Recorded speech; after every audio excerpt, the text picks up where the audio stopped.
നമ്മുടെ സീസണിലും കുറേ എണ്ണത്തിന് നിലവാരമില്ല, ഈ സീസണിലും അതെ നിലവാരമില്ല, അത് കുറേ എണ്ണുണ്ട്.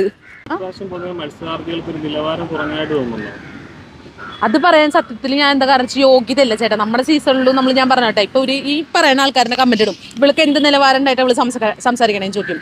നിലവാരത്തിന്റെ ആൾക്കാരെന്താണ് ചെയ്യുന്നത്? നമ്മളിപ്പോ ഞാൻ അതിൻ്റെ ഉള്ളിൽ ഞാനായിട്ട് നിന്നിരുന്നത്, കുറെ പേര് അഭിനയിച്ച് നിന്നിരുന്നു, അത് നമുക്ക് പുറത്തിറങ്ങിയിട്ട് മനസ്സിലായി.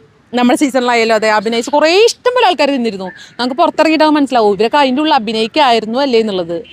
ഓരോ നിലവാരം അവരുടെ ക്യാരക്ടർ ചിലപ്പോൾ ബിഗ് ബോസിൽ കയറി അഭിനയിക്കും, അവര് പുറത്തങ്ങനെ ആയിരിക്കില്ല. നിങ്ങൾ എന്നോടത്ത് നേരത്തെ പറഞ്ഞല്ലോ, ഇപ്പോൾ സീസണിൽ ചില ആൾക്കാർ അഭിനയിക്കുന്നുണ്ടെന്ന് ചേട്ടൻ പറഞ്ഞല്ലോ, അതൊക്കെ പുറത്തേക്ക് കയറട്ടെ. പുറത്തിറങ്ങിയ ജനങ്ങൾ ഇപ്പോൾ പറയുന്നുണ്ട്, ജിൻഡോ ചേട്ടനെ പറയുന്നുണ്ടല്ലോ, ആൾക്കാർ ഞങ്ങൾ വോട്ട് ചെയ്തതൊക്കെ വെറുതെ ആയി എന്നൊക്കെ. ചിലപ്പോൾ ആൾ അതിൻ്റെ ഉള്ളിൽ വേറെ അഭിനയിച്ചതായിരിക്കും, പുറത്തിനിപ്പോൾ എങ്ങനെയാണെന്ന് അറിയില്ല. ആളെ ക്യാരക്ടർ എനിക്കിങ്ങനെ മാറ്റം തോന്നിയിട്ടില്ല കേട്ടോ. നാട്ടുകാരവരെന്നൊക്കെ പറയുന്നുണ്ട്, ഇപ്പോൾ എൻ്റെ മേത്തിക്ക് ആൾ എന്തായാലും കയറാൻ വന്നിട്ടില്ല. അപ്പോൾ നമ്മുടെ മേത്തിക്ക് കയറാമെന്നല്ല നമുക്ക് പ്രശ്നം ഉണ്ടാക്കേണ്ട ആവശ്യമില്ല. എന്തായാലും എൻ്റെ അടുത്തേക്ക് വന്നിട്ടില്ല, അതുകൊണ്ട് ഞാൻ ആളെ അഭിനയിക്കണോ നിലവാരമില്ലാതൊക്കെ. നമ്മുടെ സീസണിലും കുറേ എണ്ണത്തിന് നിലവാരമില്ല, ഈ സീസണിലും അതെ നിലവാരമില്ല, അത് കുറേ എണ്ണുണ്ട്.